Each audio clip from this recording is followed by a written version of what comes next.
The Phoenix Suns stink, man. I'll admit it. I'm a huge Kevin Durant guy. He's one of my favorite players of all time.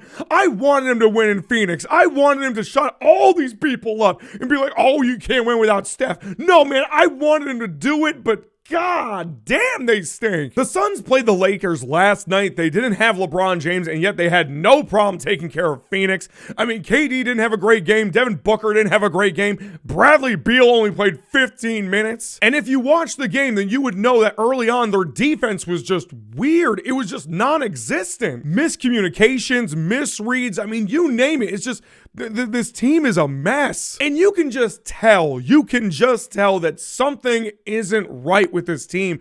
The vibe is completely off. Now, when you're losing as much as they are, that is kind of expected. You expect that vibe to not be quite there, especially when you're the 11th seed in the Western Conference. Their record is so bad that they're not even in the play-in tournament right now. Just in case there are any younger viewers watching this video right now, there was a time in the NBA when there wasn't a play-in tournament, when there was just seeds 1 through 8 that made the playoffs, and that was it. And this Phoenix Suns team with Devin Booker, Kevin Durant, and Bradley Beal is so bad, they're not even close to that. And I just can't help but be so confused because during the offseason last year, I was a huge fan of everything that Phoenix was doing. I thought they made a lot of great moves to put a lot of great pieces around this team. I mean, getting Mike Budenholzer as your head coach, I thought at least was a really good move. I think he's a great coach. He did great in Milwaukee. He did great in Atlanta.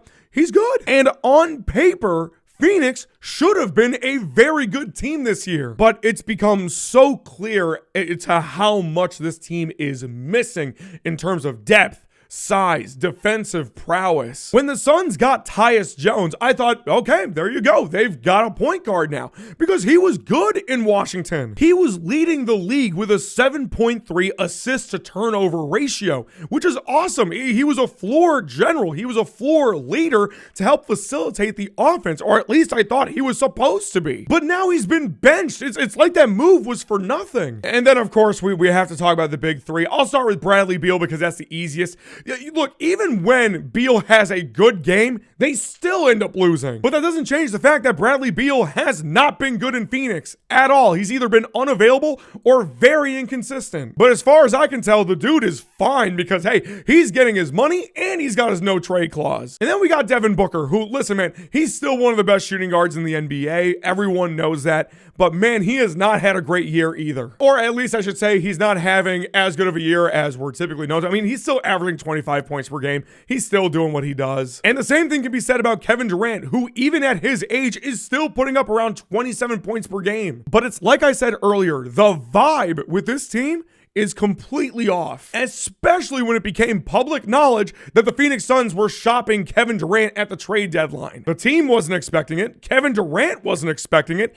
And they were all thrown off by it a little bit. And so the writing is on the wall here. Kevin Durant is absolutely getting traded this summer. He's not staying in Phoenix. What's the point? The team as currently constructed stinks. They're so bad. They're not even going to be in the play-in tournament this year. And even if they somehow get into the play-in by the end of the year, they're not going to do anything. Matt Ishbia, the new owner for the Phoenix Suns, was just very, very aggressive in trying to build a win-now team a couple of years ago. But when he traded for Kevin Durant, not only did he get rid of draft picks, he also got rid of Mikal Bridges and Cam Johnson. So they lost a lot of depth from their bench at the time, but they still had Chris Paul. They still had DeAndre Ayton. At the very least, if that group of players were able to play together a little bit longer, maybe they'd be better right now. But again, Matt Ishbia just wanted to win now, so he gave up a bunch for Bradley Beal. So, at least in my opinion, what Phoenix should do is trade Kevin Durant and trade Devin Booker. I'm being so serious. Trade both of them at this point. Like, Phoenix isn't going anywhere. The group of players that you have isn't working. For whatever reason,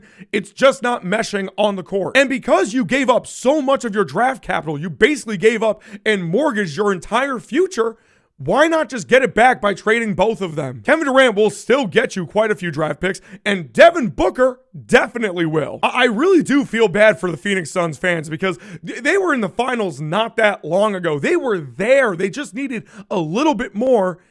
And then it just came crumbling down. Because when they got KD, they lost, I think, in the second round of the playoffs. And then just last year, they got swept. And now they're missing the playoffs altogether. We already know that Kevin Durant and Phoenix are going to be working together this summer to find him a new home, or at least try to find him a new home. But as far as I'm concerned, you better try to help Devin Booker too. You just trade the guy. I mean, what's the point of keeping him now? But I mean, look, if they want him to stay and if he wants to stay, that's a different story entirely. I'm just saying for the team, as far as like trying to get them to be more successful down the road, their best bet, their best option is trading both KD and Devin Booker. I think Phoenix has been easily, very easily, the most disappointing team in the league this year. It's not even close. I can't think of one team that was more disappointing than the Phoenix Suns. On one hand, I can appreciate that whole win now mentality that Matt Ishbia had. It's kind of ballsy, to be honest. But at the same time, it clearly wasn't the right move, especially for a brand new owner in the NBA. But yeah, I don't know, man. That's all I have to say about it. Please let me know in the comments what you think about the Phoenix Suns and what's going on with them in the NBA. And until next time, peace.